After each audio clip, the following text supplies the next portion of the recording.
হাতী পোৱালিৰ ওজন কিমান? হাতী সকলোৱে দেখিছে, কোনোবাই ৰাস্তাত দেখিছে, কোনোবাই চিৰিয়াখানাত দেখিছে আৰু কোনোবাই মোবাইলত দেখিছে, হয়তো কোনোবাই উঠিও পাইছে। হাতী কিমান ডাঙৰ জীৱ সকলোৱে জানে, কিন্তু এটা হাতী পোৱালি কিমান ডাঙৰ জানে নেকি? এটা নতুনকৈ জন্ম হোৱা হাতী পোৱালিৰ ওজন কিমান হয় বাৰু? এটা নতুনকৈ জন্ম হোৱা হাতী পোৱালিৰ ওজন 100 পৰা 120 কিলোগ্ৰাম হয়, অৰ্থাৎ এটা হাতী পোৱালি দুটা সাধাৰণ মানুহৰ সমান ওজনৰ হ'ব পাৰে। পদুনা খাই পাইছেনে? নিশ্চয় পাইছে। গোন্ধটো বৰ ভাল লাগে নহয়নে? খাই ভাল লাগে নে বেয়া লাগে বাৰু?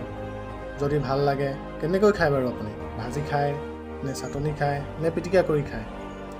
বাৰু যেনেকৈ নাখাওক, আপুনি এটা কথা জানেনে? পদুনা খোৱাৰ সময়ত যদি আপোনাৰ নাকটো বন্ধ কৰি লয় আপুনি পদুনাৰ সোৱাদ নাপায়। হয়নে মজাৰ কথা? আপুনি খাওঁতে কৰি চাবচোন। ওলোটাকৈ উৰা চৰাই দেখিছে নেকি?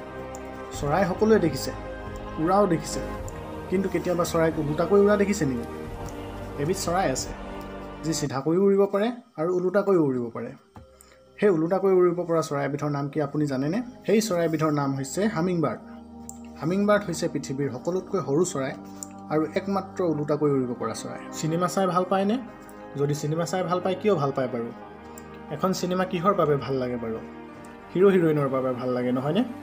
যদি চিনেমাখনত হিৰইন নাথাকে কেনেকুৱা লাগিব বাৰু চাই? আধৰুৱা যেন নালাগিবনে? আপুনি জানেনে বলিউডৰ এখন চিনেমাত হিৰইন নাই, তথাপিও চিনেমাখনে দৰ্শকৰ মাজত সমাদৰ লাভ কৰিছিল? এই চিনেমাখনৰ নাম হৈছে ধামাল, যিখন সঞ্জয় দত্তই অভিনয় কৰা এখন কমেডি চিনেমা হয়। আৰু এটা মজাৰ কথা যে এই চিনেমাখনত এযোৰ ড্ৰেছ পিন্ধিয়ে সম্পূৰ্ণ কৰা হৈছিল। গাজৰ খায়নে?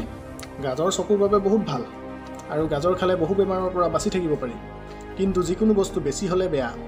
আপুনি জানেনে গাজৰ বেছি খালে কি হয়? গাজৰ বেছি খালে গাৰ ৰং কমলা ৰঙৰ হৈ যায়। ভাবি চাওকচোন, মানুহৰ গাৰ ৰং বগা, ক'লা বা মাগুৰ বৰণীয়া নহয় যদি কমলা ৰঙৰ হৈ যায়, কেনেকুৱা লাগিব বাৰু? গতিকে আপোনালোকে গাজৰ খাওক, কিন্তু বেছি পৰিমাণে নাখাব। বেছিকৈ খালে আপোনাৰ গাৰ ৰং কমলা ৰঙৰ হৈ যাব। ভিডিঅ'টো লাইক, কমেণ্ট, শ্বেয়াৰ কৰি দিব। চেনেলটো ছাবস্ক্ৰাইব কৰি বেল নটিফিকেশ্যন অন কৰি দিব।